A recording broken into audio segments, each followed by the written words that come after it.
Good evening, everybody. Okay, okay, നമ്മൾ ഇന്ന് സെഷനിലേക്ക് നേരിട്ട് കിടക്കാൻ പോവാണ്. ഇന്നത്തെ നമ്മളെ ടോപ്പിക് എന്ന് പറയുന്നത് അറ്റാച്ച്മെന്റ് സ്റ്റൈൽസ് ആണ്. നമ്മുടെ റിലേഷൻഷിപ്പിൽ കാണുന്ന അറ്റാച്ച്മെന്റ് സ്റ്റൈൽസിനെ കുറിച്ചിട്ടാണ് നമ്മൾ ഡിസ്കസ് ചെയ്യാൻ പോകുന്നത്. ഓക്കെ, പലപ്പോഴും നമ്മള് നമ്മളെല്ലാവരുമായിട്ട് അറ്റാച്ച് ചെയ്തിരിക്കുക അല്ലെ. അതായത് നമ്മുടെ പാരൻസുമായിട്ട് അറ്റാച്ച്ഡ് ആണ്, നമ്മുടെ കുട്ടികളുമായിട്ട് അറ്റാച്ച്ഡ് ആണ്, നമ്മുടെ പാർട്ട്നേഴ്സുമായിട്ട്, അങ്ങനെ ഒരുപാട് ഫ്രണ്ട്സ് ആണെങ്കിൽ അങ്ങനെ.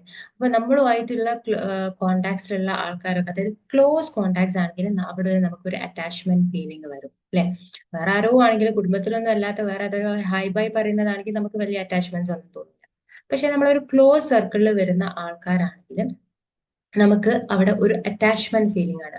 അവര് നമ്മുടേതാണ്, അവരെന്റേതാണ്, എന്റെ മക്കള്, അത് എന്റെ ആൾക്കുട്ടികളാണ് എന്നുള്ള ഫീലിംഗ് ആണ്. അതായത് ഒരു അറ്റാച്ച്മെന്റ് ആണ്. ഇത് എന്റെ ഭർത്താവാണ്, എന്റെ എന്നുള്ള ആ ഒരു അറ്റാച്ച്മെന്റിൽ നിന്നിട്ടാണ് നമ്മൾ എല്ലാ കാര്യങ്ങളും ചെയ്യുന്നത്, അല്ലെങ്കിൽ എല്ലാത്തിനെയും നമ്മൾ നോക്കി കാണുന്നത് എന്നുള്ളതാണ്. അപ്പം ഈ റിലേഷൻഷിപ്പില് ഈ അറ്റാച്ച്മെന്റ്സ് പലപ്പോഴും നമുക്കൊരു തലവേദനയായിട്ട് മാറാറുണ്ട് അല്ലെ. എപ്പോഴാണ് നമുക്ക് അതൊരു തലവേദനയായിട്ട് മാറാറുള്ളത്? പലപ്പോഴും മക്കൾ ഒരു തലവേദനയാണ്. പാർട്ട്നേഴ്സുമായിട്ട് സംസാരിക്കുമ്പോൾ അവരുമായിട്ടുള്ള റിലേഷൻഷിപ്പ് നല്ല രീതിയിൽ നമുക്ക് കൊണ്ടുപോകാൻ പറ്റില്ല, അപ്പൊ നമുക്കതൊരു തലവേദനയാണ്. ചില പാരന്റ്സിനോട് നമ്മൾ എത്ര പറഞ്ഞാലും, നമ്മൾ കുറച്ച് വലിയതായി കഴിഞ്ഞാൽ നമുക്ക് നമ്മുടേതായ ഇഷ്ടങ്ങൾ ഉണ്ടാവും, സ്വന്തമായിട്ടുള്ള അഭിപ്രായങ്ങൾ ഉണ്ടാവും. പക്ഷെ ഇതൊക്കെ നമ്മൾ അവരോട് ഇങ്ങോട്ട് പറയാൻ പോയാൽ അവരുടെ സംഭവങ്ങളൊക്കെ അങ്ങോട്ട് പറയാൻ തുടങ്ങും. അവർക്ക് നമ്മളെ മനസ്സിലാക്കാൻ പറ്റുന്നില്ല, നമ്മുടെ കമ്മ്യൂണിക്കേഷൻ അങ്ങോട്ട് ശരിയാവുന്നില്ല. അപ്പം ഈ പാരന്റ്സുമായിട്ടുള്ള റിലേഷനും നമുക്കൊരു തലവേദനയായിട്ട് മാറും. അപ്പം ഈ നമ്മൾ അറ്റാച്ച് ചെയ്ത് നിൽക്കുന്ന എല്ലാ ആൾക്കാരിലും ഒരു സ്ട്രെസ്സും സ്ട്രെയിനും വരികയാണെങ്കിൽ നമുക്ക് എന്ത് സംഭവിക്കും? നമ്മൾ അൺകംഫർട്ടബിൾ ആവും. കാരണം ഈ റിലേഷൻസ് ഒക്കെ നമ്മളെ കംഫർട്ടബിൾ ആക്കി വെക്കാനുള്ള റിലേഷൻസ് ആണ് അല്ലെ. നമുക്ക് അവിടെ സ്നേഹം തോന്നണം, അവിടെ എന്തും പറയാനുള്ള സ്വാതന്ത്ര്യം വേണം, അവര് നമുക്ക് സെക്യൂരിറ്റി ഫീലിംഗ് തരണം, അവര് നമ്മളെ പ്രൊട്ടക്ട് ചെയ്യണം. ഇങ്ങനെയുള്ള ഫീലിങ്സും ഇമോഷൻസും കാര്യങ്ങളൊക്കെയാണ് നമ്മൾ അവരിൽ നിന്നും എക്സ്പെക്ട് ചെയ്യുന്നത്. പക്ഷെ നമ്മൾ ഏറ്റവും ക്ലോസ് ആയിട്ടുള്ള ആൾക്കാരോട് നമുക്ക് കിട്ടുന്നത് ഇങ്ങനെയാണ്. അതായത് അതൊരു തലവേദനയായിട്ട് മാറുകയാണ് ചെയ്യുന്നത്.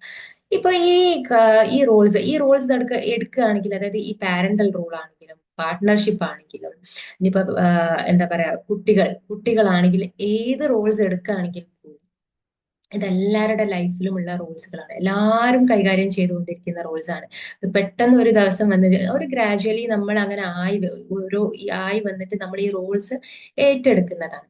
അപ്പം ഇങ്ങനെ സംഭവിക്കുമ്പോൾ എവിടെയാണ്, എപ്പോഴാണ് നമ്മൾ ഈ ഏറ്റെടുക്കുന്ന റോൾസിലൊക്കെ ഈ ഈ പറഞ്ഞ പോലെ ഈ തലവേദനയായിട്ട് മാറിയിട്ടുള്ളത് നിങ്ങളൊന്ന് ആലോചിക്കുക. ശരിക്കും നോക്കുമ്പോൾ ഈ റോൾസ് ഏറ്റെടുക്കുമ്പോൾ നമുക്ക് ഭയങ്കര ഹരായിരിക്കും, നമുക്ക് ഭയങ്കര സന്തോഷമായിരിക്കും, നമ്മൾ ഭയങ്കര ഹാപ്പി ആയിരിക്കും അല്ലെ.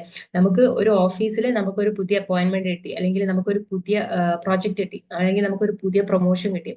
ആ പ്രൊമോഷൻ കിട്ടിയ സമയത്ത് ആ ഒരു സ്ഥാനത്ത് നമ്മൾ ഇരിക്കുമ്പോൾ നമ്മൾ എന്തൊരു ഹാപ്പി ആയിരിക്കും. വി ഗോട്ട് ന്യൂ റോൾ അല്ലെ. നമ്മൾ ആ പുതിയ സ്ഥാനത്ത് നിന്നിട്ട് പുതിയ കാര്യങ്ങൾ ഫേസ് ചെയ്യാൻ പോവാണ്, പുതിയ ചലഞ്ചസ് ഒക്കെ ഭയങ്കര ആവേശത്തോടു കൂടി ഡീൽ ചെയ്യും. എനിക്ക് പുതിയ പവർ കിട്ടി എന്നൊക്കെ പറഞ്ഞിട്ട് നമ്മൾ ഒരു പുതിയ മനുഷ്യനായിട്ട് മാറാണ്. അതായത് പുതിയ റോൾ ഏറ്റെടുക്കുമ്പോൾ നമ്മൾ ഒരു പുതിയ മനുഷ്യനായിട്ട് മാറാണ്. ഇതേപോലെ നമ്മുടെ ലൈഫിൽ നമ്മളൊരു പാരന്റ് ആവുമ്പോൾ, നമുക്കൊരു കുട്ടി ജനിക്കുമ്പോൾ നമ്മൾ ഭയങ്കര ഹാപ്പി ആയിരിക്കും അല്ലെ. ഓ, എനിക്ക് നല്ല സുന്ദരിയായിട്ട്, നല്ല സുന്ദരനായിട്ടുള്ള ഒരു കുട്ടി ഉണ്ടായി, ഞാനൊരു അമ്മയായി, ഞാനൊരു അച്ഛനായി. ആ റോള് അതായത് ഞാനൊരു പാരന്റ് ആയി എന്നുള്ള റോളും എനിക്കൊരു കുട്ടി ഉണ്ടായി എന്നുള്ള ആ ഒരു ഫീലിങ്ങും നമ്മൾ ഭയങ്കര സന്തോഷത്തിലാണ്. നമ്മൾ എക്സൈറ്റഡ് ആയിരിക്കും. നമ്മൾ ഈ ഭൂമിയിലൊന്നും ആയിരിക്കില്ല, കാരണം ചിലപ്പോൾ കാത്തിരുന്നുണ്ടായ കുട്ടിയായിരിക്കും. ചിലപ്പോൾ നമ്മൾ നമുക്ക് പെൺകുട്ടി വേണമെന്ന് ആഗ്രഹിച്ചപ്പോൾ പെൺകുട്ടി തന്നെ ആയി വന്നൊരു കുട്ടിയായിരിക്കും. എന്ത് തന്നെയായാലും ആരോഗ്യമുള്ള കുട്ടിയാകുമ്പോൾ ഏത് ആണായാലും പെണ്ണായാലും നമുക്ക് എല്ലാവർക്കും ഭയങ്കര സന്തോഷമായിരിക്കും അല്ലെ. അപ്പൊ ആ സന്തോഷം പക്ഷെ എത്ര കാലം ഉണ്ടാവും? അതായത് നമ്മളൊരു പുതിയ റോൾ ഏറ്റെടുത്തു, നമ്മൾ ഹാപ്പിയാണ്, യെസ്, വെരി വെരി ഹാപ്പി. ഇനി ഇതേപോലെ നമ്മൾ കല്യാണം കഴിക്കാൻ പോവാണ്. കല്യാണം കഴിക്കുമ്പോൾ ഇതേപോലെ നിറയെ സ്വപ്നങ്ങളാണ്, പുതിയ പ്രതീക്ഷകളാണ്. ഞാനൊരു വേറെ വീട്ടിലേക്ക് പോവാണ്, ചിലപ്പോൾ അതിന്റെ കുഞ്ഞു പേടികൾ ഉണ്ടാവും. എങ്കിൽ കൂടി ഞാനൊരു പുതിയ ലൈഫിലേക്ക് എൻ്റർ ചെയ്യാൻ പോവാണ്, എന്റെ ജീവിതം മാറി മറയാൻ പോവാണ്, ഞാനൊരു പുതിയ റോൾ ഏറ്റെടുക്കാൻ പോവാണ്. ഞാൻ ഇത്രയും കാലം ഒരു മകളായിട്ടായിരുന്നു ജീവിച്ചിരുന്നത്, ഇനി ഞാൻ ഒരാളുടെ വൈഫായിട്ട് അല്ലെങ്കിൽ ഹസ്ബൻഡ് ആയിട്ട് ഞാൻ ജീവിക്കാൻ പോവാണ്. സോ എന്നെ സംബന്ധിച്ചിടത്തോളം ഇതൊരു പുതിയ റോളാണ്, ആൻഡ് ഐ എം വെരി എന്താ പറയുക excited to live in that role അല്ലെ. അപ്പം അപ്പോഴൊക്കെ നമ്മൾ എക്സൈറ്റഡ്. ഇപ്പൊ ഹണിമൂണിന് പോകുമ്പോഴും പുതിയ പുതിയ കാര്യങ്ങൾ, നമ്മൾ പുതിയ ശീലങ്ങൾ നമ്മൾ പഠിക്കുമ്പോഴും, നമ്മൾ പരസ്പരം മനസ്സിലാക്കാൻ വേണ്ടി സംസാരിക്കുമ്പോഴും ഒക്കെ പുതിയ പുതിയ കാര്യങ്ങളാണ്. അപ്പൊ അതിലൊക്കെ നമ്മൾ ഓക്കെയാണ്. Yes, we are very happy and we are okay. പുതിയ സാഹചര്യങ്ങളോട് നമ്മൾ ഇങ്ങനെ ഒത്തിണങ്ങി ഒത്തിണങ്ങി ഇങ്ങനെ പോകുമ്പോൾ നമ്മൾ വെരി ഹാപ്പി ആയിരിക്കും. ഇനി വേറൊരു രീതിയിൽ ഇപ്പൊ പാർട്ട്ണറായി പാരന്റൽ റോൾ ഏറ്റെടുത്ത് ഇനി ഇതേപോലെ നമുക്ക് കുട്ടി പാരന്റ്സ് ആവുമ്പോഴും നമുക്ക് കുട്ടിയാവുന്ന ഒക്കെ ഒക്കെ എന്താണ് പറയാ, ഒക്കെ ഇന്റർ റിലേറ്റഡ് ആയിട്ടുള്ള കാര്യങ്ങളാണ്. അപ്പൊ നമ്മൾ ഇങ്ങനെ പുതിയ റോൾസ് ഏറ്റെടുത്ത് ചെയ്യുമ്പോൾ നമ്മൾ ഈ പറഞ്ഞ പോലെ വളരെ എക്സൈറ്റഡ് ആൻഡ് ഹാപ്പി ആവും. പക്ഷെ ഈ എക്സൈറ്റ്മെന്റും ഹാപ്പിനെസ്സും വളരെ കുറച്ച് കാലത്തേക്ക് മാത്രമേ പലരിലും ഉണ്ടാവാറുള്ളൂ എന്നുള്ളതാണ്. അതായത് ഒരു ടൈം പീരീഡ് കഴിഞ്ഞാൽ ഇതിങ്ങനെ മാറി മറിയാൻ തുടങ്ങും അല്ലെ. അതായത് ഹസ്ബൻഡിൽ കണ്ട സ്നേഹമൊന്നും പണ്ടത്തെ പോലെ അത് അങ്ങോട്ട് വരുന്നില്ല. പണ്ടത്തെ പോലെ നമുക്ക് ഹസ്ബൻഡിനെ അങ്ങോട്ട് ശ്രദ്ധിക്കാൻ തുടങ്ങില്ല. അല്ലെങ്കിൽ നമുക്ക് പണ്ട് നമ്മൾ എല്ലാത്തിലും എന്തിലും ഏതിലും നമ്മൾ എപ്പോഴും ചിരിച്ചുകൊണ്ടായിരുന്നു നമ്മൾ ഹസ്ബൻഡിനോട് സംസാരിച്ചുകൊണ്ടിരുന്നെങ്കിൽ ഇപ്പൊ നമ്മൾ കുറച്ചൊക്കെ നമ്മുടെ എന്താ ശരിയായ സ്വഭാവങ്ങള്, ശരിയായ പെരുമാറ്റങ്ങളൊക്കെ കാണിക്കാൻ തുടങ്ങി. അപ്പൊ ചിലപ്പോ അപ്പുറത്ത് അത്ര റിസീവിങ് മോഡിലായിരിക്കില്ല. അപ്പൊ പിന്നെ അവിടെ ചെറിയ ചെറിയ കശപിശകൾ വരും. അപ്പൊ നമ്മൾ പറയും ആ എന്താണ് ചട്ടിയും കലമായാലും തട്ടി മുട്ടിയിരിക്കും എന്നുള്ള പോലെ നോർമൽ. അപ്പൊ നമ്മൾ എന്ത് ചെയ്യുക, അഡ്ജസ്റ്റ് ചെയ്യും. അങ്ങനെ ചെറുതായിട്ട് ചെറുതായിട്ട് അതിങ്ങനെ വളരും എന്നാണ്. ആദ്യം ചെറിയ ചെറിയ തുടക്കത്തിലൂടെ അതിങ്ങനെ വളർന്നു വരും. ഇനിയിപ്പോ കുട്ടികളെ കേസ് എടുക്കുകയാണെങ്കിലോ, ഓ എന്റെ കുഞ്ഞു മോന് നിലത്തും തലയിലും വെക്കാതെ നമ്മൾ ഇങ്ങനെ വളർത്തി കൊണ്ടുവരും അല്ലെ. പക്ഷെ ഒരു പോയിന്റ് എത്തിക്കഴിഞ്ഞാല് നമ്മൾ പറയുന്നത് അനുസരിച്ചില്ലെങ്കിൽ നമ്മൾ അടിക്കാൻ തുടങ്ങും അല്ലെ. നിനക്കെന്താ ഞാൻ പറഞ്ഞ കേട്ടൂടെ, ഞാൻ പറഞ്ഞില്ല ഇപ്പൊ പോയി കുളിക്കാൻ, പോയി കുളിക്ക്, നീ ടി വി ഓഫ് ആക്കാൻ പറയുമ്പോ നീ പോയി ടി വി ഓഫ് ആക്ക്, ഇപ്പൊ ടി വി കാണണ്ട. അതായത് നമ്മുടെ ഇൻസ്ട്രക്ഷൻസ് അവർ അനുസരിക്കുന്നില്ല, അല്ലെങ്കിൽ അവർ ധിക്കരിക്കുന്നു, അല്ലെങ്കിൽ കേൾക്കുന്നില്ല എന്നൊക്കെ പറയുമ്പോൾ നമുക്ക് ഇങ്ങനെ ട്രിഗർ അടിക്കാൻ തരും. അതായത് ഞാനാണ് അവരെ പ്രൊട്ടക്ടറാണ്, ഞാൻ അവരെ സംരക്ഷകനാണ്, അപ്പൊ ഞാൻ അവരെ സംരക്ഷിക്കും, ഞാൻ പറയുന്നത് കേൾക്കണം എന്നുള്ള ആ ഒരു റോളിൽ നിന്ന് നമ്മൾ ഇങ്ങനെ കമാൻഡ് ഇടാൻ തുടങ്ങും അല്ലെ. പട്ടാളക്കാർക്ക് കമാൻഡ് ഇടുന്ന പോലെ ഒരു കമാൻഡർ പദവിയിൽ ഇരുന്നുകൊണ്ട് നമ്മൾ ഈ മക്കൾക്ക് ഇങ്ങനെ കമാൻഡ് ഇടാൻ തുടങ്ങും. അപ്പൊ മക്കൾക്ക് ഇത് ഇഷ്ടാവോ? ഇല്ല. അപ്പൊ മക്കൾ തിരിച്ച് പ്രതികരിക്കാൻ തുടങ്ങും. മക്കൾ ഇതേപോലെ അവരുടേതായ രീതിയിൽ റിയാക്ട് ചെയ്യാൻ തുടങ്ങും.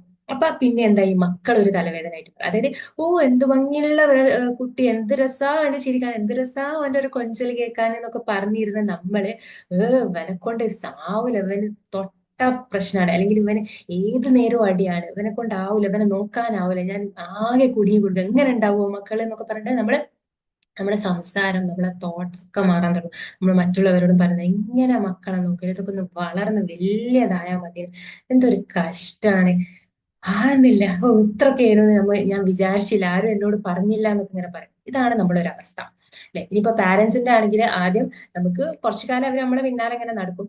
പിന്നെ ഒന്ന് അവര് കുറച്ചും കൂടെ ഒന്ന് നമ്മൾ വളർന്നത്, അതായത് നമ്മളൊരു പാരന്റൽ റോൾ ഒക്കെ ഏറ്റെടുക്കുമ്പോൾ നമ്മൾ കുറച്ചും കൂടി അവരെ അണ്ടർസ്റ്റാൻഡ് ചെയ്യാൻ നോക്കും. അപ്പൊ നമ്മൾ ഓരുമായിട്ട് നല്ല നൈസ് ഒരു മൂഡിലായിരിക്കും നമ്മൾ പോവാം. പക്ഷെ അതിന്റെ മുന്നേ ഭയങ്കര പ്രശ്നങ്ങളായിരിക്കും. കാരണം അവിടെ അടിപിടിയാണ്. ഞാനും എന്റെ പാരന്റും ഒക്കൂല, എന്റെ ഇഷ്ടങ്ങളല്ല അവരുടെ ഇഷ്ടങ്ങൾ, അവർ പറയുന്നതല്ല എനിക്ക് ചെയ്യേണ്ടത്. ഈ പറഞ്ഞ പോലെ ഒരു കോൺഫ്ലിക്റ്റ് മോഡിലായിരിക്കും നമ്മൾ പോവാന്ന്. അപ്പൊ അവിടെയും പ്രശ്നം. അപ്പൊ ബന്ധങ്ങൾ എന്ന് പറയുന്നത് മിക്കവാറും ഈ ബന്ധങ്ങൾ കുടുംബ ബന്ധങ്ങൾക്കാണ് നമ്മൾ എപ്പോഴും കൂടുതൽ പ്രാമുഖ്യം കൊടുക്കല്. ഇതേപോലെ ഫ്രണ്ട്സിന്റെ ഇടയിലും നല്ലതുണ്ടാവും. അതായത് ഫ്രണ്ട്സ് എന്ന് പറയുമ്പോൾ നമുക്ക് നമ്മൾ ഏറ്റവും കൂടുതൽ സപ്പോർട്ട് ചെയ്യുന്ന ആൾക്കാരാണ്. എന്തും ഏതും ചിലപ്പോൾ നമ്മൾ പാരന്റ്സിനോട് പോലും പറയാത്ത കാര്യങ്ങൾ നമ്മൾ ഫ്രണ്ട്സിനോട് നമ്മൾ പറയും അല്ലെ. അത്രക്കും സപ്പോർട്ട് ചെയ്യുന്ന, അല്ലെങ്കിൽ നമ്മളെ മനസ്സിലാക്കുന്ന നല്ലൊരു ഫ്രണ്ട്സ് ആയിരിക്കും നമുക്ക് ഉണ്ടാവുക. അപ്പൊ ഈ ഫ്രണ്ട്സ് എന്ന് പറയുമ്പോൾ ഇവര് നമ്മുടെ കുടുംബം അല്ലെങ്കിൽ കൂടി എന്റെ ചോരയാണ് നമ്മൾ പറയാൻ മടിക്കാത്ത കുറെ ഫ്രണ്ട്സ് ചിലപ്പോൾ നമുക്ക് ഉണ്ടാവും അല്ലെ. അത്രക്കും അതായത് കുടുംബത്തിലാണ് നമ്മൾ, അതായത് നമ്മുടെ ഫാമിലിയിലാണ് നമ്മൾ ഏറ്റവും കൂടുതൽ ഓപ്പൺ ആവുന്ന, അല്ലെങ്കിൽ ഓപ്പൺ ആവുന്ന ആ ഒരു സ്പേസ് നമ്മൾ നമ്മളെ ഫ്രണ്ട്സിന് കൊടുക്കും എന്നുള്ളതാണ്. അപ്പം ഇവിടൊക്കെ നമ്മൾ നല്ല നല്ല നല്ല എന്താ പറയാ നല്ല ബന്ധങ്ങൾ നമ്മളിങ്ങനെ വളർത്തി കൊണ്ടുവരുന്നുണ്ട്, നമ്മൾ ഓപ്പൺ ആവുന്നുണ്ട്. ഇവരൊക്കെ നമ്മൾ നല്ല കാര്യങ്ങൾ, നല്ല രീതി, അതായത് സേഫ്റ്റി, സെക്യൂരിറ്റി, പ്രൊട്ടക്ഷൻ, ലവ് തുടങ്ങിയ സപ്പോർട്ടും കാര്യങ്ങളൊക്കെയാണ് നമ്മൾ പ്രതീക്ഷിക്കുക. ഈ പ്രതീക്ഷയിൽ നിന്നാണ് പിന്നെന്താണ് എന്തായി മാറുന്നത്, തെറ്റിപ്പോകുന്നത്, അല്ലെങ്കിൽ വഴി മാറിപ്പോകുന്നത്. ഈ വഴി മാറി പോകുമ്പോഴാണ് നമുക്ക് ഡിസ്ട്രാക്ഷൻസ് വരുന്നത്, നമ്മൾ സ്ട്രെസ്ഡ് ഔട്ട് ആവുന്നത്, നമുക്ക് ആങ്സൈറ്റി വരുന്നത്, നമുക്ക് ഇതൊന്നും എന്താ പറയാ ഇതൊന്നും വേണ്ടില്ലേനോ, എന്തിനേനോ വേണ്ടാത്ത പണിക്ക് നിൽക്കണ്ടില്ലേനോ, അല്ലെങ്കിൽ എന്നെ മനസ്സിലാക്കുന്നില്ല, ഇങ്ങനത്തെ കുറെ തോട്ട്സുകൾ വരാൻ തുടങ്ങുന്നുള്ളതാണ്. അപ്പം ഇതൊക്കെ വരുന്നത് അല്ലെങ്കിൽ വരാൻ കാരണം എന്താ വെച്ചാൽ നമ്മൾ ഈ കാണുന്ന ഈ റിലേഷൻഷിപ്സ് ഒക്കെ ഒരു അറ്റാച്ച്മെന്റ് മോഡിൽ നമ്മൾ പോയിക്കൊണ്ടിരിക്കുന്നുണ്ട് എന്നുള്ളത് കൊണ്ട്. What is an attachment? നമ്മൾ ഇംഗ്ലീഷിൽ അറ്റാച്ച്മെന്റിന്റെ ഡെഫിനിഷൻ തന്നെ നോക്കിയാൽ അതിന്റെ ഒരു അർത്ഥം ഇങ്ങനെ: it is a part of us or an extension of us. നമ്മുടെ ഭാഗമോ അല്ലെങ്കിൽ നമ്മുടെ എക്സ്റ്റൻഷൻ ആണ് എന്നാണ് അത് പറയാം. അതായത് നിങ്ങളൊന്ന് ആലോചിക്കുക, നമ്മൾ ഈ പറഞ്ഞ ഈ ഫാമിലി ഒക്കെ നമ്മുടെ ഭാഗമായിട്ടല്ലേ നമ്മൾ കാണാൻ. നമ്മുടെ സ്വന്തം നമ്മുടെ കുട്ടികൾ എന്റെ ഭാഗമാണ്, എന്റെ കുട്ടിയാണ് അല്ലെ. എന്റെ പാരന്റ്സ്, അവരിൽ നിന്നാണ് ഞാൻ വന്നത്, അവരെന്റെ ക്ലോസ് സർക്കിൾ വന്നതാണ്. എന്റെ പാർട്ട്ണർ അവരെന്റെ എക്സ്റ്റൻഷൻ ആണ്. നമ്മൾ ഡിഫറെന്റ് കുടുംബത്തിൽ നിന്നാണെങ്കിലും അവർ എന്റെ എക്സ്റ്റൻഷൻ ആണ് നമ്മൾ പറയും. അപ്പൊ ഇവരൊക്കെ നമ്മുടെ ഭാഗമായിട്ട് നമ്മൾ ഇങ്ങനെ കൂടെ കൂട്ടുമ്പോൾ വാട്ട് ഹാപ്പൻസ് ഇസ് അതൊരു അറ്റാച്ച്മെന്റ് ആയിട്ട് പോകും. ഇങ്ങനെ അറ്റാച്ച്മെന്റിലേക്ക് കയറുമ്പോഴാണ് ഈ പ്രശ്നങ്ങളൊക്കെ ഉണ്ടാവുന്നത്. അതായത് നമ്മുടെ ഭാഗമാക്കിയിട്ട് നമ്മളുമായി ബന്ധപ്പെട്ട എല്ലാ ആൾക്കാരും നമ്മുടെ ഭാഗമാണ്, എന്റേതാണ്, എന്റെ ഭാഗമാണ്, എന്റെ എക്സ്റ്റൻഷൻ ആണ് എന്നുള്ള രീതിയിൽ നമ്മൾ നിൽക്കുമ്പോഴാണ് ഈ എന്റെ എന്നുള്ള ആ ഒരു ഇമോഷണൽ ഫീലിംഗ് അങ്ങോട്ട് കൊടുക്കുമ്പോഴാണ് ഈ ബന്ധങ്ങളിലൊക്കെ പ്രശ്നങ്ങൾ വരുന്നത്, ഈ ബന്ധങ്ങളിൽ വിള്ളലുകൾ വരുന്നത്. അവിടെയാണ് ഈ ഗിവ് ആൻഡ് ടേക്ക് ഒക്കെ പിന്നെ ഭയങ്കര പ്രശ്നങ്ങളായിട്ട് മാറുന്നത്.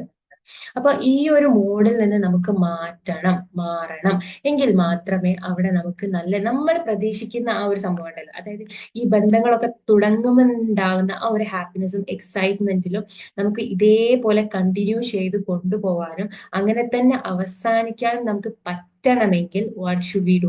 ഈ അറ്റാച്ച്മെന്റ്സ്, നമ്മൾ ഈ കാണുന്ന അറ്റാച്ച്മെന്റ്സ് ഒക്കെ നമുക്ക് കണക്ഷൻ ആക്കി മാറ്റാൻ പറ്റണം എന്നുള്ളത്. ഇങ്ങനെ കണക്ഷൻ ആക്കി മാറ്റുമ്പോൾ മാത്രമേ ഈ പറഞ്ഞ പോലെ ഇതിനൊരു ആ ഫസ്റ്റിൽ ഉണ്ടാകുന്ന ആ ഒരു കണ്ടിന്യൂറ്റി ലാസ്റ്റിൽ വരെ നിൽക്കും. അതായത് ലോങ് ലാസ്റ്റിംഗ് ആയിട്ട് ഫോർ എവർ ആയിട്ട് നമുക്ക് നിൽക്കും എന്നുള്ളതാണ്, നിൽക്കാൻ പറ്റുള്ളൂ എന്നുള്ളത്. അല്ലെങ്കിൽ ഒരിക്കലും നമ്മള് സ്ലാം ബുക്കിലൊക്കെ എഴുതുമല്ലോ അല്ലെ, ഫോർ എവർ എന്നൊക്കെ പറഞ്ഞിട്ട് എഴുതുമല്ലോ. അങ്ങനെ പണ്ടത്തെ കാര്യമാണ്, ഇപ്പൊ സ്ലാം ബുക്ക് ഉണ്ടോന്ന് അറിയില്ല. ഇപ്പൊ പക്ഷെ വാട്സപ്പും കാര്യങ്ങളും FB ഒക്കെ ഉള്ളത് കൊണ്ട് പിന്നെ സ്ലാം ബുക്കിന്റെ ആവശ്യമൊന്നുമില്ല. നമുക്ക് ഇപ്പൊ വേണമെങ്കിൽ കണക്ട് ചെയ്യാം. പണ്ടൊക്കെ അങ്ങനെ ഒരു ബുക്കിൽ എഴുതി കഴിഞ്ഞാൽ പിന്നെ എപ്പോഴെന്നോ കാണിക്കാം, അപ്പൊ ലവ് യു ഫോർ എവർ അല്ലെങ്കിൽ you will be always in my heart for ever എന്നൊക്കെ പറഞ്ഞിട്ടുണ്ടാവും. അതേപോലെ നമ്മൾ ഏറ്റെടുത്ത റോളുകൾ നമുക്ക് അതേ ഭംഗിയോട്, അതേ പരിശുദ്ധിയോട്, അതേ സ്നേഹത്തോട് കൂടി നമുക്ക് ലാസ്റ്റ് വരെ നമുക്ക് നിലനിർത്തണമെങ്കിൽ, ലോങ് ലാസ്റ്റിംഗ് ആയിട്ട് നിർത്തണമെങ്കിൽ ഈ അറ്റാച്ച്മെന്റ് എന്നുള്ള ആ ഒരു സാധനം നമുക്ക് കണക്ഷൻ ആക്കി മാറ്റണം. അവിടെയാണ് അതിന്റെ ഭംഗി, അവിടെയാണ് ആ ഫ്രൂട്ട് ഉണ്ടാവുന്നത് എന്നുള്ളതാണ്. ഇപ്പൊ നമ്മളൊന്ന് ആലോചിച്ച് നോക്കാം, ഒരു മൊബൈൽ എടുത്തു, അപ്പൊ അതിൽ തിരെ ചാർജ് കുറവാണ്. അപ്പൊ നമ്മൾ എന്ത് ചെയ്യും? പ്ലഗ് ഇൻ ചെയ്തിട്ട് കുത്തിയിടും. അപ്പൊ അതിന്റെ അവസ്ഥ എന്താ? ആ മൊബൈല് ആ പ്ലഗ് പോയിന്റുമായിട്ട് അവിടെ നിൽക്കുകയാണ് അല്ലെ, ക്ലോസ് ആണ്. കാരണം ആ വയറിന് ഒരു പെർട്ടിക്കുലർ ലെങ്ത് ഉണ്ടാവും, ആ ലെങ്ത്തിന്റെ ഉള്ളിലെ നമുക്ക് ആ ഫോൺ വെക്കാൻ പറ്റുള്ളൂ. അപ്പൊ അവിടെ ആ മൊബൈൽ ഫോൺ ആ പ്ലഗുമായിട്ട് അറ്റാച്ച്ഡ് ആണ്. അപ്പൊ ഈ ബാറ്ററി ഫുൾ ആയി കഴിഞ്ഞാൽ നമ്മൾ എന്താ ചെയ്യാം? ഈ അറ്റാച്ച് ചെയ്ത കേബിൾസ് നമ്മളെ ഫോണ് മാറ്റിയെടുത്തിട്ട് പിന്നെ നമ്മൾ നമ്മുടെ ആവശ്യത്തിന് വേണ്ടിയിട്ട് ഉപയോഗിക്കും. കോൾ ചെയ്യാനാണെങ്കിൽ കോൾ ചെയ്യും, മെസ്സേജ് അയക്കാനാണെങ്കിൽ മെസ്സേജ്. നമ്മുടെ ആവശ്യം എന്താണോ അത് നമുക്ക് ഉപയോഗിക്കാം. അത് നമ്മൾ അവിടെ ഇരുന്നുകൊണ്ടല്ല ഉപയോഗിക്കാം. നമ്മളത് ഡിറ്റാച്ച് ചെയ്തിട്ട് ആ വയറിൽ നിന്ന് ഡിസ്കണക്ട് ചെയ്തിട്ട് നമുക്ക് എവിടെ പോയിട്ട്, നമുക്ക് വീട്ടിന്റെ മുറ്റത്ത് പോയിട്ട് ഇരിക്കും, ചിലപ്പോൾ വാർപ്പിന്റെ മുകളിൽ പോയിട്ട് ഇരിക്കാൻ, റൂമിൽ, നമുക്ക് ഇഷ്ടമുള്ള സ്ഥലത്ത് എവിടെയാണോ വൈഫൈ കണക്ഷൻ ഇല്ല അവിടെ പോയി ഇരുന്നിട്ട് നമ്മൾ ഉപയോഗിക്കും. ഇപ്പൊ നമ്മൾ മൊബൈൽ ഡാറ്റയിലാണ് ഇത് ഓടുന്നതെങ്കിൽ what will happen? Mobile data ആണെങ്കിൽ ആ മൊബൈൽ ഡാറ്റ എവിടാണോ കിട്ടുന്നത് ആ ഡാറ്റ, ഇപ്പൊ അടുക്കളയിലാണെങ്കിൽ ചിലപ്പോൾ നമുക്ക് ഫോൺ വിളിച്ചാൽ ചിലപ്പോൾ കിട്ടിക്കൊള്ളണം, അപ്പൊ നമ്മൾ മുറ്റത്തിറങ്ങേണ്ടത്. ചിലപ്പോൾ ചിലർ മലപ്രദേശത്താണെങ്കിൽ മുറ്റത്തിറങ്ങിയാൽ നിൽക്കില്ല, എവിടെ കയറേണ്ടി വരും? നമ്മള് മരത്തിന്റെ മുകളിൽ കയറിയിട്ട് ഇരുന്ന് സംസാരിക്കേണ്ടത്. അതാണ് മൊബൈൽ ഡാറ്റയുടെ പ്രശ്നം. പക്ഷെ അവിടെ ആ വീട്ടിലൊരു വൈഫൈ കണക്ഷൻ ഉണ്ടെങ്കിൽ പിന്നെ സുഖം. ആ വൈഫൈ കണക്ഷൻ ഉള്ള സ്ഥലത്ത് നമുക്ക് എവിടെ വേണമെങ്കിലും ഇരുന്ന് സുഖസുന്ദരമായിട്ട് നമുക്ക് ആ ഫോൺ ഉപയോഗിക്കുക എന്നുള്ളതാണ്. This same applies to our relationship. നമ്മളെപ്പോഴും നമ്മൾ മൊബൈൽ ഫോണിനെ പോലെ നമ്മളിങ്ങനെ അറ്റാച്ച് ചെയ്ത് നിൽക്കുന്നത് കൊണ്ടാണ് ഈ ഒരു പ്രശ്നം വരുന്നത്.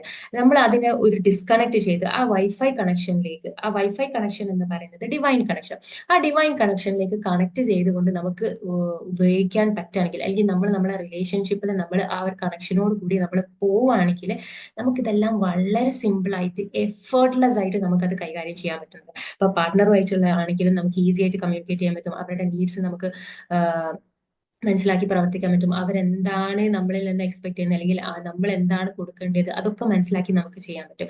ഇതേപോലെ കുട്ടികൾക്കാണെങ്കിലും അവരെ പിന്നാലെ നമ്മൾ ഓടി ഇങ്ങനെ ഓടി എന്താ പറയാ, നീ അത് ചെയ്യ്, നീ ഇത് ചെയ്യ്, നീ ഇങ്ങനെ ചെയ്യെന്നൊക്കെ പറഞ്ഞ് നമ്മൾ അവരെ പിന്നാലെ വെറുതെ കൂടൂല അല്ലെ.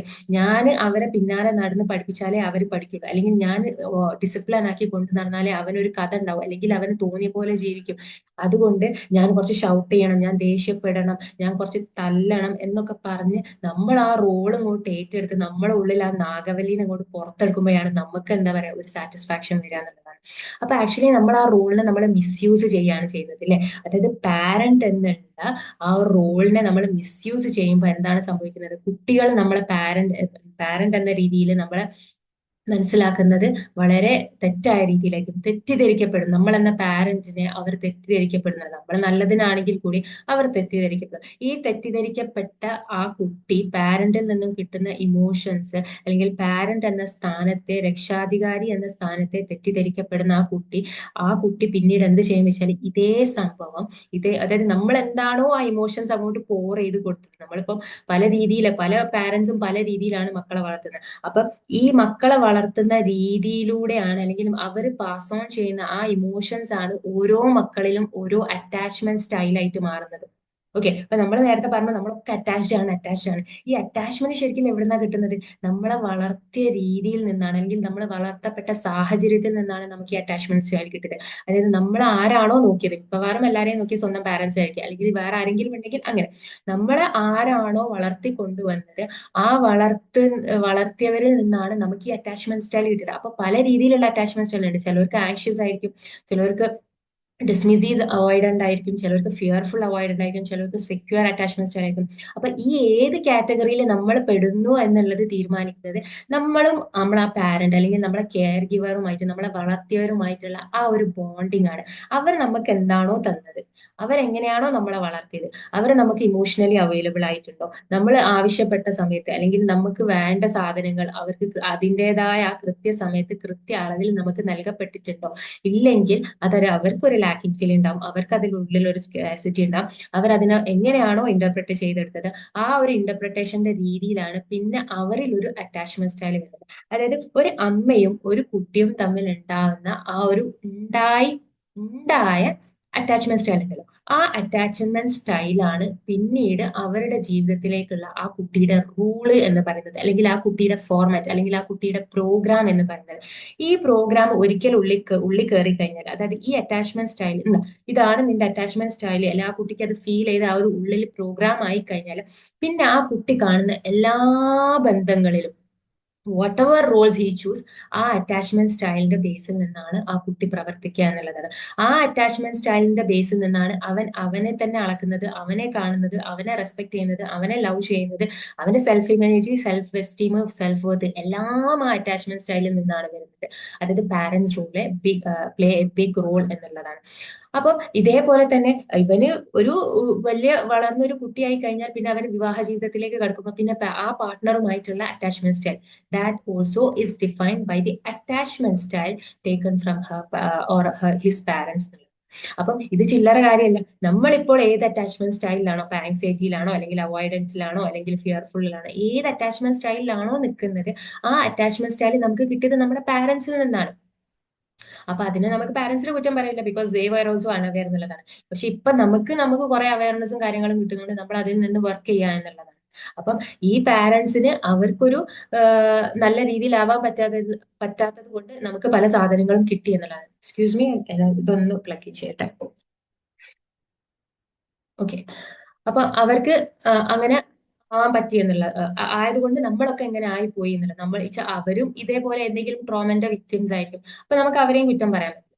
അപ്പൊ ഇങ്ങനെ വന്ന് നോക്കുമ്പോൾ ഈ നമുക്ക് കിട്ടിയ അറ്റാച്ച്മെന്റ് സ്റ്റൈൽസ് എന്താണ്, എവിടുന്നാ കിട്ടിയത്? പാരന്റിൽ നിന്നാണ്. അപ്പൊ ഈ കിട്ടിയ സാധനം നമുക്ക് നമ്മളെ കുറിച്ച് അവെയർ അല്ലെങ്കിൽ ഈ സംഭവം എന്താ എവിടേക്കാ പിന്നെ പോവാ, നേരെ നമ്മളെ കുട്ടികളിലേക്ക് പോകും. ഇവരിത് വളർന്നു വലുതായി ഇവര് ഈ അറ്റാച്ച്മെന്റ് സ്റ്റൈലിൽ ജീവിച്ച് അവരെ മക്കൾക്ക് കൊടുക്കും. ദിസ് പാസ് ഓൺ എന്നുള്ളതാണ്. അപ്പം ഒരു പാരന്റ് എന്ന രീതിയിൽ നമുക്ക് ഈ ഒരു കാര്യം, അല്ലെങ്കിൽ നമ്മളെ പാർട്ട്ണർ എന്നുള്ള രീതിയിൽ ഈ ഒരു ഇത് മനസ്സിലാക്കി നമ്മൾ ഇത് കറക്റ്റ് ചെയ്യുമ്പോൾ അവിടെ നമുക്ക് ചേഞ്ചസ് കൊണ്ടുവരാൻ പറ്റും. അപ്പൊ ഇതാണ് നമ്മൾ സ്പിരിച്വൽ പാരന്റിങ്ങിൽ പഠിപ്പിക്കുന്നത്. ഇവിടെയാണ് നമ്മൾ കറക്റ്റ് ചെയ്യുന്നത്. അതായത് നമ്മളിങ്ങനെ അറ്റാച്ച് ചെയ്ത് മക്കളെ പിന്നാലെ കൂടി കൂടി ഒരു നാഗവല്ലിയായി മാറുന്നതിന് പകരം എങ്ങനെ ആ ഒരു കണക്ഷനിലേക്ക്, ഡിവൈൻ കണക്ഷനിലേക്ക് നിന്നുകൊണ്ട് അവരെ നർച്ചർ ചെയ്ത് എടുക്കണം എന്നാണ് നമ്മൾ പഠിപ്പിക്കുന്നത്. അപ്പൊ നമ്മളെ കണ്ണുണ്ടായാലേ, അല്ലെങ്കിൽ നമ്മളെ കാതും കണ്ണും ഒക്കെ അവരെ മേലുണ്ടാവും. ഇപ്പോഴത്തെ കാലല്ലേ, ലഹരിക്ക് ഇതിന്റെ പിന്നാലെ പോയാലോ അല്ലെങ്കിൽ അവരേതെങ്കിലും ചതിക്കുയിൽ പെട്ടു പോയാലോ എന്നൊക്കെ വെച്ച് കഴിഞ്ഞാൽ നമ്മളിങ്ങനെ അവരെ പിന്നാലെ നടന്നാൽ അവർക്കൊരു ഭയങ്കര ഇറിറ്റേഷൻ ആയിരിക്കും. ഇവർക്ക് എന്റെ പാരന്റ്സ് എന്നെ ട്രസ്റ്റ് ചെയ്യുന്നില്ല എന്നുള്ള ഫീലിംഗ് ആയിരിക്കും. അപ്പൊ അവർ പല കാര്യങ്ങളും ചിലപ്പോൾ ഓപ്പൺ ആയിട്ട് പറഞ്ഞു തരുന്നത്. അപ്പൊ നമ്മൾ ഓപ്പൺ ആക്കി അവരെ കൊണ്ടുവരണം. അത് നമ്മളിങ്ങനെ കുത്തി കുത്തി കുത്തി ചോദിച്ചു ചോദിച്ചു, നീ എവിടെ പോയി, നീ എന്തിനു പോയി, നീ അവളെ എന്തിനു വിളിച്ചു, എങ്ങനെ വിളിച്ചു, നീ എന്താ അനക്കെന്താ രാത്രി പരിപാടി എന്നൊക്കെ പറഞ്ഞ് നമ്മളിങ്ങനെ കുത്തി കുത്തി കുത്തി ഓപ്പൺ ആക്കണ പരിപാടിയല്ല. ചിലപ്പോൾ കൂട്ട് കുടുങ്ങി പോയാൽ നമ്മളിങ്ങനെ ഇങ്ങനെ ഇങ്ങനെ തിരിക്കലോ ഇട്ട് തിരിക്കലോ അങ്ങനെയുള്ള പരിപാടിയല്ല ഇത്. ഇത് നമ്മൾ എഫേർട്ട്ലെസ് ആയിട്ട് ചെയ്യേണ്ട കാര്യമാണ്. ആ എഫേർട്ട്ലെസ് ആയിട്ട് നമുക്ക് ചെയ്യണമെങ്കിൽ നമുക്ക് ഡിവൈൻ കണക്ഷൻ വേണം, അറ്റാച്ച്മെന്റ് അല്ല വേണ്ടത്. ഈ കണക്ഷൻ എങ്ങനെ ഉണ്ടാക്കും എന്നത് ആണ് നമുക്ക് പറയാനുള്ളത്. അതായത് ആ വൈഫൈയിലേക്ക് നമ്മൾ കണക്ട് ചെയ്യുമ്പോഴാണ് നമ്മൾ ഡിവൈൻലി കണക്റ്റഡ് ആയിട്ട് എന്ന് പറയാം. അപ്പൊ നമ്മളൊരു കൈ അനക്കുന്നുണ്ടെങ്കിൽ ആ കയ്യിൽ എന്താണുള്ളത്, ആ കൈ എന്തുകൊണ്ട് നമുക്ക് അനക്കാൻ പറ്റുന്നു? ബിക്കോസ് നമ്മളെ ഉള്ളില് ഒരു ഊർജമുണ്ട്, ആ ഒരു എനർജി ഉണ്ട്. ആ ഒരു എനർജീന്റെ സോഴ്സ് എന്ന് പറയുന്നത് നമ്മളെ ഡിവൈൻ സെന്റർ ആണ്. അപ്പൊ ആ ഡിവൈൻ സെന്ററിലേക്ക് കണക്റ്റഡ് ആയിട്ട് നിൽക്കുന്നത് കൊണ്ടാണ് നമുക്കിത് അനക്കാൻ പറ്റുന്നത് എന്നുള്ളതാണ്. അപ്പൊ ഈ ഡിവൈൻ സെന്ററിൽ നിന്ന് നമ്മൾ പ്രവർത്തിക്കുമ്പോൾ നമുക്ക് പിന്നെ പേടിക്കേണ്ട ആവശ്യമില്ല. യെസ്, എന്റെ ഉള്ളിൽ ഒരു ഡിവിനിറ്റി ഉണ്ട്, ഞാനൊരു ഡിവൈൻ സെന്റർ ആണ് എന്ന് നമുക്ക് വരുമ്പോൾ നമുക്ക് പിന്നെ ഒന്നിനെ കുറിച്ച് നമുക്ക് ആലോചിക്കേണ്ട ആവശ്യമില്ല. പണ്ടൊരു കഥ ഉണ്ട്. ഒരാൾക്ക് 5 പെൺമക്കൾ ഉണ്ടായപ്പം ഒരാൾ വന്നിട്ട് അയാളോട് പോയി ചോദിച്ചു, നിങ്ങൾക്ക് 5 പെൺമക്കളല്ലേ, നിങ്ങൾ എങ്ങനെ അവരെ കെട്ടിച്ചായിരിക്കും, നിങ്ങൾ ദാരിദ്ര്യത്തെ ഭയക്കുന്നില്ലേ എന്ന് ചോദിക്കുന്നുണ്ട്. അപ്പൊ അയാൾ പറയുന്നുണ്ട്, എനിക്ക് ഒരു പേടിയില്ല, കാരണം എനിക്ക് എന്റെ സൃഷ്ടാവുണ്ട്, എന്നെ ഈ ഭൂമിയെ ഒക്കെ പരിപാലിക്കുന്ന ഒരു സൃഷ്ടാവുണ്ട്. അവൻ എനിക്ക് എന്റെ മക്കളെ തന്നിട്ടുണ്ടെങ്കിൽ ആ മക്കളെ പരിപാലിക്കാനും അവൻക്കറിയാം. അതുകൊണ്ട് ഞാനല്ല ഇവിടെ പരിപാലിക്കേണ്ടത്, അവനാണ് പരിപാലിക്കേണ്ടത്, കാരണം അവനാണ് എനിക്ക് മക്കളെ തന്നത്. അപ്പൊ ഈ ഒരു രീതിയിൽ നമ്മൾ ഡിവൈൻലി കണക്റ്റഡ് ആയിട്ട് നിൽക്കുകയാണെങ്കിൽ നമുക്ക് നമ്മുടെ എല്ലാ കാര്യങ്ങളും അവിടേക്ക് കണക്ട് ചെയ്തിട്ട് അവനെ പരമേൽപ്പിക്കാൻ പറ്റുകയാണെങ്കിൽ അതാണ് ഡിവൈൻ കണക്ഷൻ എന്ന് പറയുന്നത്. ഇപ്പൊ ചില പാർട്ട്നേഴ്സിന്റെ അടുത്ത് നോക്കിയാൽ, ഈ ഭയങ്കര അറ്റാച്ച്ഡ് ആയിട്ടുള്ള പാർട്ട്നേഴ്സിനെ എടുത്ത് നോക്കിയാൽ, ഇവർ ഓഫീസിൽ പോയി കഴിഞ്ഞാൽ എന്താ സംഭവിക്കാം? വിളിക്കാൻ തുടങ്ങും. ആ, നിങ്ങൾ അവിടെ എത്തിയോ, എന്തായി, റാഹത്തായിട്ട് എത്തിയില്ലേ എനിക്ക്. ഇൻ കേസ് അവര് വിളിച്ചത് ആ ആള് ഫോൺ എടുക്കാൻ പറ്റിയില്ല എങ്കിൽ, മിസ് കോൾ ആയി പോയാലോ, അല്ലെങ്കിൽ അത് ഓഫീസിൽ എത്തിയ ഉടനെ ഒരു മീറ്റിംഗിലേക്ക് പോയി പിന്നെ ബിസി ആയി പോയി തിരിച്ചു വിളിക്കാൻ പറ്റിയില്ലെങ്കിൽ, ഇപ്പുറത്ത് നിന്ന് ആള് ഇങ്ങനെ വേകുന്നുണ്ടാവും, തീ കത്തുന്നുണ്ടാവും അല്ലെ. എന്താ സംഭവിക്കുന്നത്? ഭയങ്കര ആങ്സൈറ്റി. ഓ, എന്റെ ഹസ്ബൻഡിന് എന്തോ പറ്റുമോ, ആൾ അവിടെ എത്തിയില്ലേ, ഒന്ന് നോർമൽ അല്ലേ, ഇങ്ങനെ പറഞ്ഞ് ഇങ്ങനെ ഉള്ളിൽ നിന്ന് ഇങ്ങനെ വീഴുന്നുണ്ടാവും. എന്താ അവിടെ സംഭവിക്കുന്നത്? ആങ്സൈറ്റി ഇങ്ങനെ ഓൺ ആയതാണ്. ഇത് ഓൺ ആയി കഴിഞ്ഞാൽ പിന്നെ അത് നിർത്താനും ഭയങ്കര പണി. അതായത് തിരിച്ച് അവിടുന്ന് ഒരു റിപ്ലൈ വരുന്നവരെ ഇത് നിൽക്കൂല. തിരിച്ച് അവിടുന്ന് ഒരു റിപ്ലൈ വരാതെ ഈ സംഭവം നിൽക്കൂല. അവിടെ സേഫ് ആണ് എന്നുള്ള ആൾക്ക് ഒരു ഫിസിക്കൽ ആയിട്ടുള്ള ഒരു ടെക്സ്റ്റ് മെസ്സേജ്, അതായത് അവിടുന്ന് ഒരു ഉറപ്പ് കിട്ടണം. ആ ഒരു ഉറപ്പ്, അതായത് അയാളിൽ നിന്ന് ഒരു ഉറപ്പ് കിട്ടണം. ഇപ്പൊ അയാളിൽ നിന്ന് കിട്ടാൻ നേരം വൈകിയാൽ ചിലപ്പോൾ വേറൊരാളെ വിളിച്ചു നോക്കും, എന്നിട്ട് ഒരു ഉറപ്പ് വാങ്ങും. ഇങ്ങനെ ഒരു ഉറപ്പിന്റെ ബലത്തിലാണ് അവർ ജീവിക്കുന്നത്. അതായത് സൃഷ്ടികൾ, ഞാനും മറ്റുള്ള സൃഷ്ടികളും തമ്മിലുള്ള ആ ഒരു ഉറപ്പിന്റെ മേലാണ് ജീവിക്കുന്നത്. അതിന് പകരം നമുക്ക് ഡിവൈൻലി കണക്റ്റഡ് ആണെങ്കിൽ, ഓക്കെ, ആളവിടെ, okay, I am divinely connected, എന്റെ ആൾ അവിടെ എത്തിച്ചിട്ടുണ്ടാവും, അതിന് ഞാനിങ്ങനെ ആങ്സൈറ്റി ആവേണ്ട ആവശ്യമില്ലല്ലോ എന്ന് ഒരു ഡിവൈൻ കണക്ഷൻ ഉണ്ടെങ്കിൽ നമുക്ക് പ്രശ്നമല്ല. ഇതേപോലെ ചില ആൾക്കാർക്ക് പാർട്ട്നേഴ്സിന്റെ കാര്യത്തില് അവരിങ്ങനെ ലവ് ഇങ്ങനെ ബെഗ് ചെയ്തുകൊണ്ടിരിക്കും, സീക്ക് ചെയ്തുകൊണ്ടിരിക്കും. അവർക്ക് തന്നെ ഇഷ്ടമുണ്ടാവും, അവർക്ക് തന്നെ ദേഷ്യമാണ്, അവർക്ക് വേണ്ടിയിട്ട് ഇങ്ങനെ ഓരോ കാര്യങ്ങൾ ചെയ്യും. ഇനി അവർ എന്റെ അടുത്ത് നിന്ന് വിട്ടുപോയാൽ, അല്ലെങ്കിൽ എന്റെ അടുത്ത് നിന്ന് മാറി താമസിച്ചാല്, ഇപ്പം ഗൾഫിലൊക്കെ ആണെങ്കിൽ അവർക്ക് എന്നെ വിളിക്കുക, അവർക്ക് എന്നോട് സ്നേഹം ഉണ്ടാവും, മാറി താമസിക്കുന്നതിലൂടെ അവർക്ക് എന്നോടുള്ള സ്നേഹം കുറഞ്ഞു പോകും, ഇനി അവർ വേറെ വഴിക്ക് എങ്ങാനും പോകും എന്നൊക്കെ ചിന്തിച്ച് വെറുതെ ആവശ്യമില്ലാതെ നമ്മൾ ഇങ്ങനെ ചിന്തിച്ചുകൊണ്ടിരിക്കും എന്നുള്ളതാണ്. ഇതൊക്കെ ഈ ഒരു അറ്റാച്ച്മെന്റിന്റെ ഭാഗമാണ് എന്നുള്ളതാണ്. അപ്പൊ ഇങ്ങനെയുള്ള അറ്റാച്ച്മെന്റ്സിൽ നമ്മൾ കുടുങ്ങി പോവാതിരിക്കാൻ നമ്മൾ എപ്പോഴും ശ്രദ്ധിക്കണം. ഇങ്ങനെയുള്ള അറ്റാച്ച്മെന്റ് ആക്ച്വലി ഒരു കെണിയാണ്, നമ്മളങ്ങോട്ട് അതിൽ അകപ്പെടുത്തിയിട്ട് നമ്മളങ്ങോട്ട് ഇമോഷണലി ഡ്രെയിൻ ആക്കുന്ന ഒരു കെണിയാണ്. അപ്പൊ ഇതിന് ഈ ചിലരിങ്ങനെ പറയും, എന്റെ വൈഫ് ഇങ്ങനെ എപ്പോഴും വിളിച്ചുകൊണ്ടിരിക്കും, അവർക്ക് എന്നെ ഭയങ്കര കാര്യം, ഞാൻ ഉണ്ടോ എന്ന് ചോദിക്കും, ഞാൻ ഇറങ്ങിയോ എന്ന് ചോദിക്കും, ഞാൻ കുളിച്ചു, അങ്ങനെ എല്ലാ കാര്യവും എന്തെങ്ങനെ അന്വേഷിച്ചുകൊണ്ടിരിക്കുന്നുണ്ട്.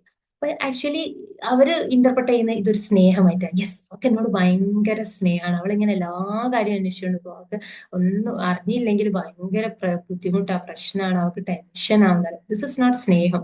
ഇതൊരു സ്നേഹമല്ല, ഇതിനെ നമ്മൾ ഇമോഷണൽ ഡിപ്പെൻഡൻസി എന്നാണ് പറയാം. അതായത് മറ്റുള്ളവരുടെ ഇമോഷന്റെ മേലെ, അല്ലെങ്കിൽ അവരുണ്ടായാലേ എനിക്ക് ജീവിക്കാൻ പറ്റും, അവർക്ക് പ്രശ്നം ഉണ്ടായാലേ എനിക്ക് പ്രശ്നമാണ്, അല്ലെങ്കിൽ ആ ഒരു ഇമോഷണൽ ഡിപ്പെൻഡൻസിയിൽ നിന്നാണ് ജീവിക്കുന്നത്. അല്ലെങ്കിൽ അവർക്ക് ഒരു ഫിയർ ഓഫ് അബാൻഡൻമെന്റ് ഉണ്ടാവും, എന്നെ അവർ വിട്ടുപോവോ എന്നൊക്കെയുള്ള രീതിയിലുള്ള, അല്ലാത്ത രീതിയിലുള്ള ഒരു അബാൻഡൻമെന്റും ഈ പറഞ്ഞ പോലെ ഉള്ളില് പേടിയും, ഉള്ളിൽ ഇതേപോലെ ചെറുപ്പകാലത്ത് നിന്നുള്ള കിട്ടുന്നുണ്ടാകുന്ന ഇൻസെക്യൂരിറ്റീസും ഒക്കെ കാരണമായിട്ടാണ് അവർക്ക് ഈ പ്രശ്നം ഉണ്ടാകുന്നത് എന്നുള്ളതാണ്. അപ്പൊ ബേസിക്കലി അറ്റാച്ച്മെന്റൽ ഡിസോർഡേഴ്സിന്റെ ഒരു മെയിൻ പ്രശ്നം എന്താണെന്ന് പറഞ്ഞാല്, ഇതൊക്കെ നമ്മളെ ഉള്ളിലുള്ള ഇൻസെക്യൂരിറ്റീസ് ആൻഡ് ഫിയറിന്റെ ബേസിസിൽ വരുന്ന പ്രശ്നങ്ങളാണ്. അപ്പൊ ഇതിനെ നമുക്ക് ഓവർകം ചെയ്ത് കൊടുത്താൽ, ഇതിനെ നമുക്ക് ഹീല് ചെയ്താൽ നമുക്ക് ഈ ബന്ധങ്ങളിലൊക്കെ നല്ല നല്ല മാറ്റങ്ങൾ, നല്ല ഫ്ലറിഷ്മെന്റ് കാണാൻ പറ്റുമെന്നുള്ളത്.